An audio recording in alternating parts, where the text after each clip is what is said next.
Hi, welcome to Eat Now, Die Later. I'm Desiree. And I'm Emily. We are on a journey to making some changes in the way that we eat, eliminating some of the processed foods, buying less from the store, and making more at home. Yeah, so today we are actually going to be doing quite a bit of stuff. So we might have to split this into 2 episodes, but for now we are going to start with making some bread and homemade butter to keep stocked for the week. Yeah, so join us. Yeah. All right, so today we're going to be using something called the Tangzong method, which is where we take a portion of the flour and we're going to make it into a paste with some milk. And this is going to help preserve the bread a little bit longer, so it should last for more than a week.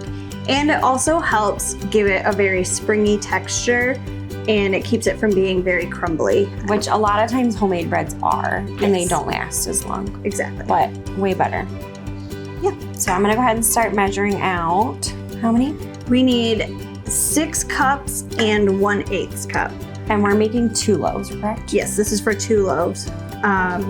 So this is a recipe that I found specifically for freshly milled flour, which is what we have. This is a hard white flour, but it is a whole grain flour, just because it's milled that way. So we're gonna do 5 cups of this, and then I also have another type of grain that I'm gonna incorporate called einkorn. So we'll do a cup and 1/8 of this. And this has a really good, just like nutty flavor, which wheat already does, but this is just extra. So I really like mixing the 2 of them. I have to guess on this one. Yeah. I don't have an 1/8 of a cup measurer, so we're just playing around here. That's probably about right. Yeah, that looks good. Close enough. Yes. So we're going to, here's my whisk. Whisk this together just to make sure it's blended. And then I'm gonna take out a 1/2 cup from this mixture and cook that with 1 cup of milk. And that's going to make our paste, which makes that Tangzong method.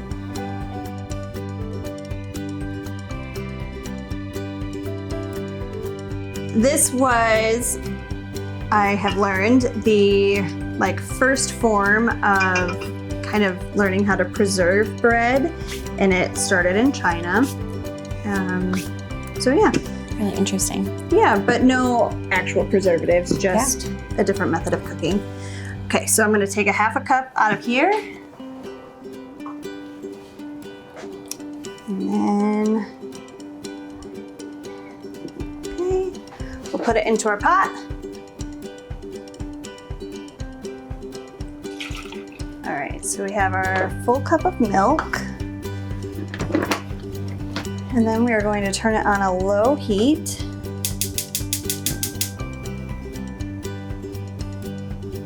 And we're going to whisk. This will turn into a paste relatively quickly. And it gets very, very thick. I burned it the first time I tried it, so that will happen if you are not paying super close attention to it. Something I was not prepared for is how much of a learning curve just switching to freshly milled flour is over just regular, even whole wheat or whole grain flour. There's definitely more to it. It absorbs water differently. You typically have to use more water. You have to be a little more precise with your measurements. Just because it can absorb more water, there's less flexibility, but it is so much better for you. It has so many B vitamins. Interestingly, on history of bread, if you care to know, It was always made freshly milled because they didn't really have any processing things. And then richer people started being able to afford sifted flour, which has all the bran obviously sifted out, and that's how you get like a white flour or like our all-purpose flour that we have now. But the people that were consuming it which is like the mostly rich people at the time, were getting all of these diseases, and I can't remember exactly which one, but it's all the diseases that you get from basically a lack of your B vitamins. This is what it's looking like. It's getting very thick, so I'm gonna turn the heat all the way off. So anyways, instead of just adding the bran back into the flour, that's when you started getting enriched flour. So it was a processed vitamin that they were adding into the sifted flour rather than just adding the bran in it. And if you just keep it in there, then your body already has everything that it needs, just in normal flour. So a little bit of bread history for you. All right, this is very goopy, but that's normal. This is good. So we're letting this cool down to room temperature. And while that is cooling down, we're going to get the rest of our ingredients ready. Okay, so the next thing that we need to do is start our wet ingredients.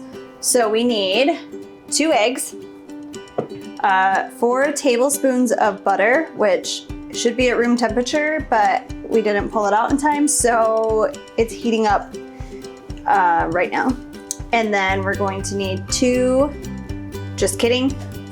tablespoons of honey, 2.5 teaspoons of salt, and 1 tablespoon of lemon juice, freshly squeezed from a bottle, and then a cup of water.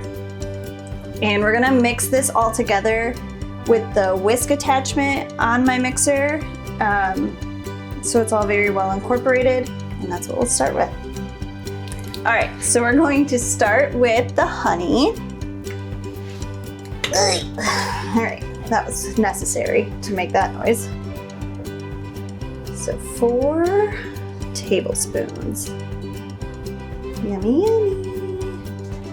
Something with freshly milled flour that is a little bit different than regular flour is because it needs more, or it can absorb more liquid. You do a process called autolyzing, which basically before you add in the yeast, you give the flour time to absorb all of the liquid that you've put into your mixture. And doing it that way rather than after you add in the yeast, because the yeast is going to start obviously activating as soon as you mix it in. And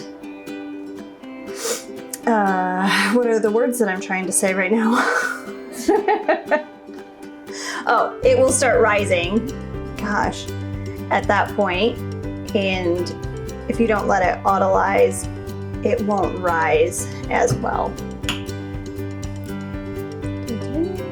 Ooh, that looks good.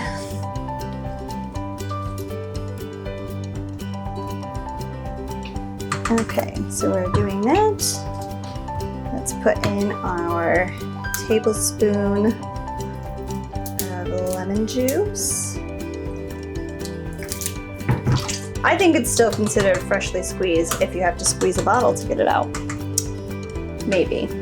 So it's mostly soft, but I am going to chop it into smaller pieces.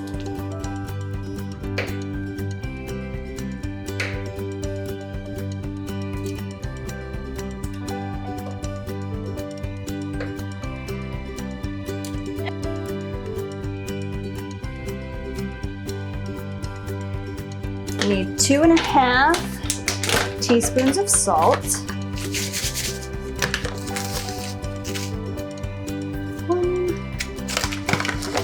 You see, now there's honey dripping. 2.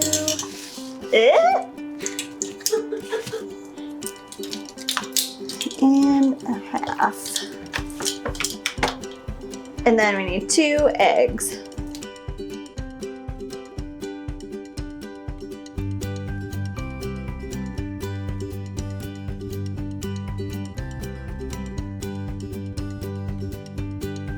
All right, now we are going to add in our goopy paste here.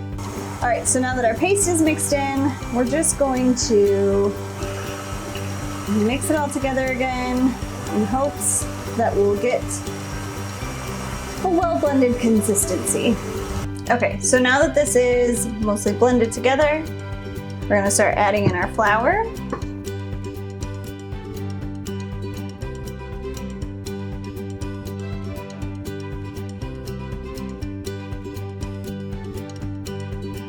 I'm gonna do just a little bit while still using the whisk to help break up some of the butter, and then we'll switch over to our dough hook.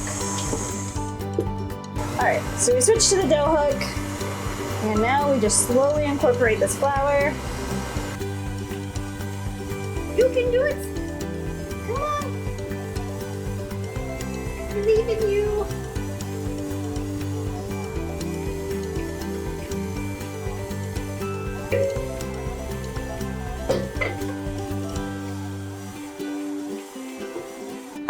So now that our flour is mixed in here, we're going to let it sit for 15 minutes. This is the autolyzing process. It's just gonna help this freshly milled flour absorb all of the liquid that's in there. And then we'll move on to adding our yeast and start kneading.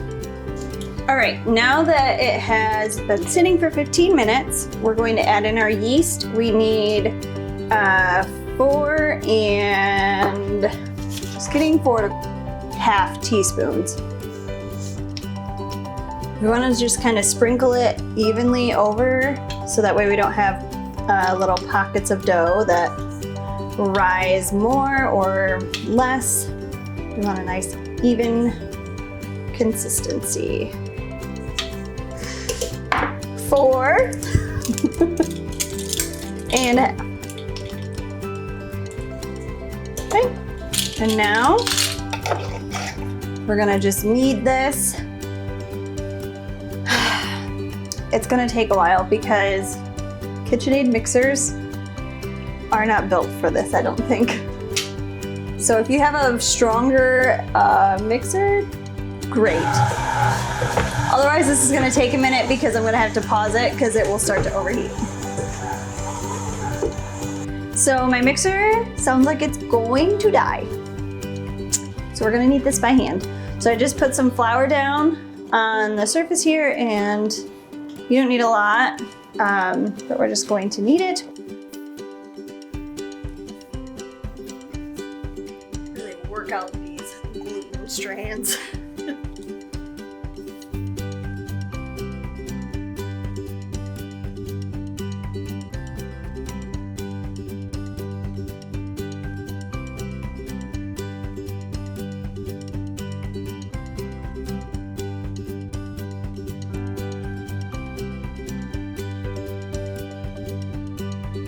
So we're gonna check and see if the dough is ready, and you know it's ready when you can stretch it and it starts to actually stretch and not break. And then once light can pass through it without it breaking, that's called window pane stage, and that's what you want to get to if you're doing this on your own. So let's see. So we can see the light through it. It is not breaking as we're pulling it. This is really good. That means we have really good gluten structure. So yeah, we're ready. Now we're gonna put this back in the bowl, and we're going to let it rise for 1 to 2 hours or until it doubles in size.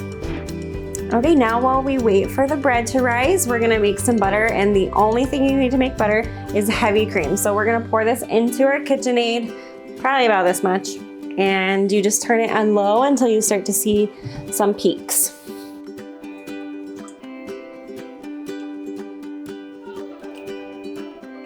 All right, now I'm going to put this down, and we're just gonna turn it on low until we start seeing peaks. And then we will bump it up to high, cover it, and let it go for about 15 to 20 minutes.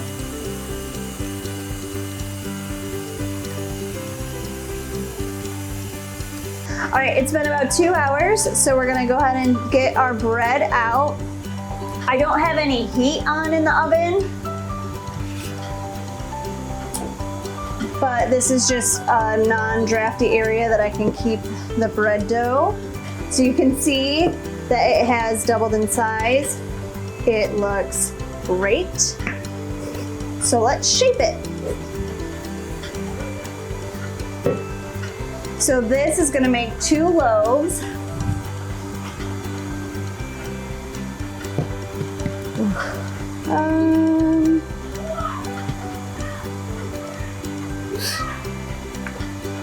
You can hear the kids wrestling in the background. All right, so we have the 2 loaves here. I'm gonna spread these out a little bit, flatten them, and then we're just gonna kind of roll it together to make a really tight loaf.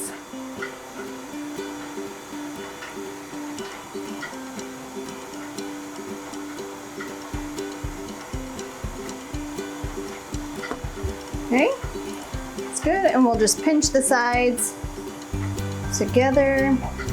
Again, just a really tight loaf. I don't want to pull it so tight that I am like tearing the bread, but tight enough that it's not going to spring open in the oven.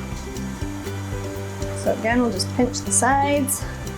For our pans, we're gonna take some butter. You could use parchment paper too, but I don't know. I think it makes like a good crust if you butter the sides of your pan. So that's what I'm doing. So we're just kind of using the end here to like coat the pan. Doesn't have to be perfect. Just kind of all over. So now that that is done, we will put these into the pan, and we're gonna cover it for about 40 minutes and let it do its second rise.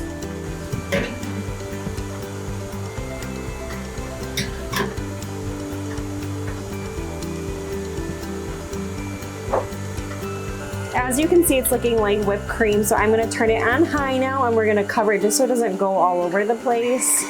And then we're gonna let it turn into butter.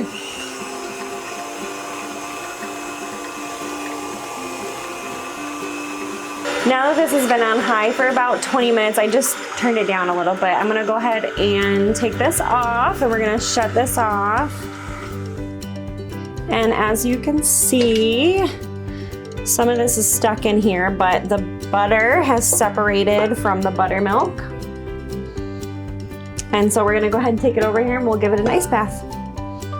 Okay, now that that is separated, you're just gonna take it out of the buttermilk and try to squeeze as much as you can out of it before you put it in the ice bath, but just so you can save that buttermilk. It's great to make ranch with or anything you need buttermilk for recipes. Just try to squeeze that all out without melting your butter too much. And then we're going to plop this right into the ice bath. And then we're gonna let this sit in the ice bath. The ice bath helps it kind of firm up some. And you wanna just squeeze, it's so cold, as much of the buttermilk out as you can. Okay, so now that we have kneaded some of the buttermilk out of this into the cold water, as you can see, it's really cloudy. So we're gonna get some clean water, and you're gonna basically keep doing that process until the water is clear. Okay, so I got some clean water, so I'm just gonna put the butter back in here, and we're just gonna kind of like knead it in the water. And while I do that, Emily is going to throw the bread in the oven. Throw it. Throw it, toss it. Toss it in.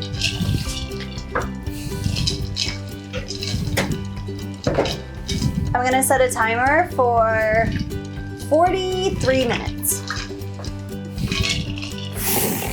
I know that's very specific, but that's what I did the last time and it was perfect. So we switched this out probably 3 times now, and we'll probably have to switch out one more time. It's still a little cloudy, but as you can tell, the butter is getting a lot smoother and the water isn't quite as cloudy as the first couple of times. So we're just gonna squeeze it out, We'll probably switch it out 1 or 2 more times, and then we will add some salt and mold it. Okay, so now that we are done with the bowl, we switched it out about 5 times until the water basically is not cloudy anymore. I'm just gonna try to knead out as much of the water that is left in there. And then you can either leave it as is, or you can salt it. And then you just mold it, and I would suggest keeping it in the fridge to keep it a little longer. That is pretty much all done. As you can tell, we just have this big blob of butter. You can either, like I said, leave it as is or add some salt. Today we're gonna add some salt. So I would just add a few little pinches of salt. That's probably good. Okay. And just mix it in. Ooh, some fresh bread, some fresh butter. It's gonna be good. I'm so excited. And then you can either wrap this in paper and saran wrap and freeze it, or you can put it in a butter bell, a butter dish, put it in the fridge if you have like a container, spreadable butter container from previous times. You can do that. And that is pretty much it. It looks so good. We're gonna let it set for a couple minutes, and then we will tip it out of the baking dish and put it on a wire rack to cool. We wanna make sure that we are not cutting it before it's fully cooled. And yeah, that's it. Some beautiful homemade bread. All right, so we are going to slice this up. You have to let bread cool all the way when it's fresh made. Yes, otherwise it will get very crumbly. Even though it's so hard. It's so hard because it smells so good. And nothing beats warm bread. Okay, so you can see here, like, it's nice and springy. It doesn't have a really hard crust like a lot of homemade bread. It's got a good crust on it. So now that we have the end cut off, I was just gonna show you, it's very like springy. It's got good texture. It's Soft. very soft. Again, just not like a hard outside. So it'll be really great for sandwiches, and it's a good introductory type of bread where maybe your kids won't notice the difference as much because the texture is very similar to like a store-bought bread. And then as you can see, we decided to put the butter in a container as well, so we can try both of them. And you do want to let your bread completely cool before you cut it. So Emily had previously made this bread so that we can try it. If you cut it too early, it will be very crumbly. It's harder to cut when it's warm because it's so crumbly, you'll end up with bigger slices, and that will not be very good for bread, for sandwiches and stuff. All right, should we try it? All right, I'm so are you ready? excited. Our favorite part. Cheers. Cheers.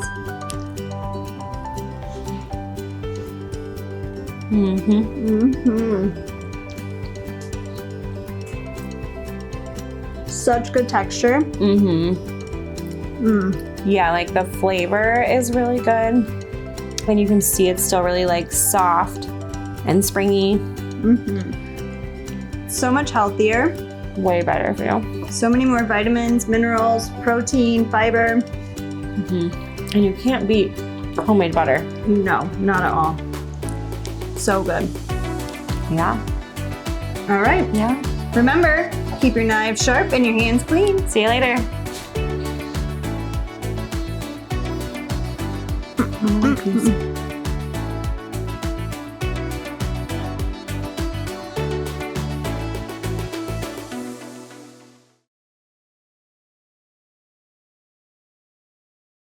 Are we ready to start? Yeah. What are we starting with? Bread. Oh, how to pronounce that. Yeah. I was like, wait, what do you actually have to Right. Briad. Tanzong. Hang How much longer is it supposed to keep your bread good for? Nice. What is going on with your hair today? I don't know. Not my problem. It's none of my business. I can't see it. Are we in the right spot here? Close enough. Is this better? Yes. Is this better? Do you like this one? Have you tried this one? Just take for the babies. Jeez, sorry. Are you starting? That's what I'm trying to figure out. Who's going to talk about what we're making today? So who starts the intro? No, you were homeschooled. Okay. So are you going to talk about the bread then? I can talk about bread. I love bread. For now, we are going to start with making some bread and homemade butter to keep stocked for the week. Yeah. So join us. Yeah, here we go. If you want, I guess. I'm not your mom. Here we go. Can't tell you what to do. Can't tell you what to do. There goes our eighth of a cup.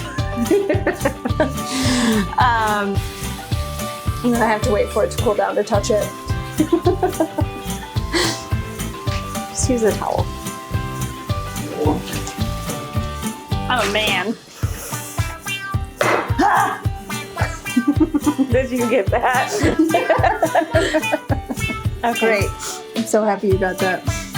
This water is like bubbling. It's very entertaining. Never ready. Okay, great.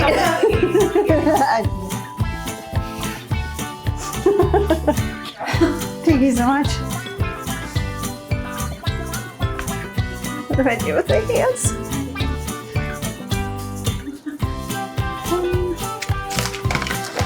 You see, now there's honey dripping.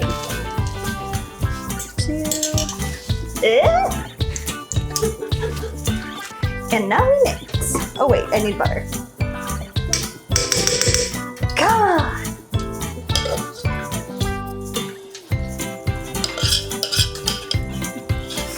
Wow. Ah! So much plopping. Mix together, dang it! God, I did not know you were right there. That's so scary.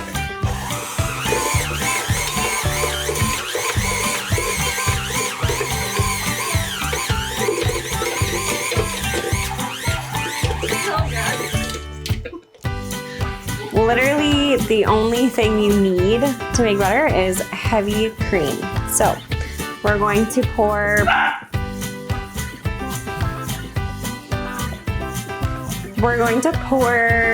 this much-ish in.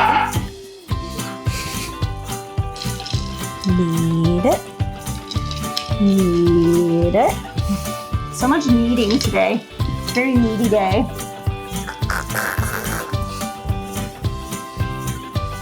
And butter's so hard to wash off your hands. It's worth it though. Get off. Squeeze it out.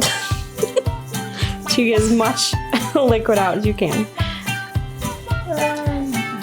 I'm not mature enough for this.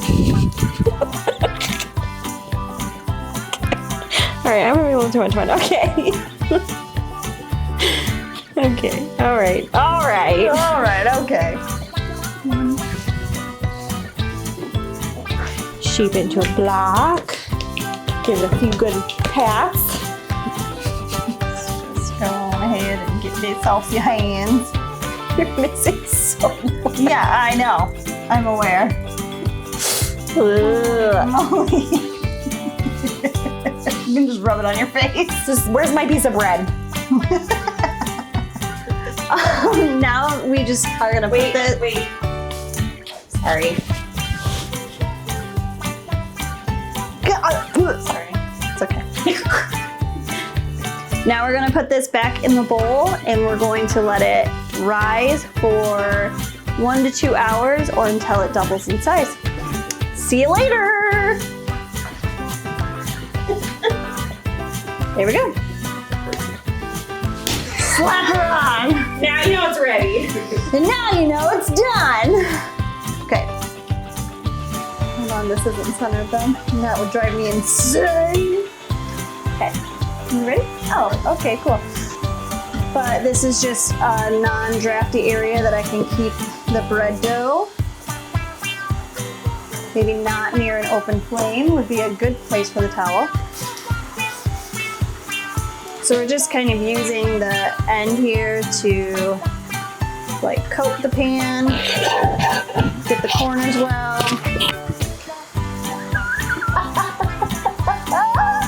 That was really hot on the microphone. I bet it was. I held it too close and the mic magnetized to it.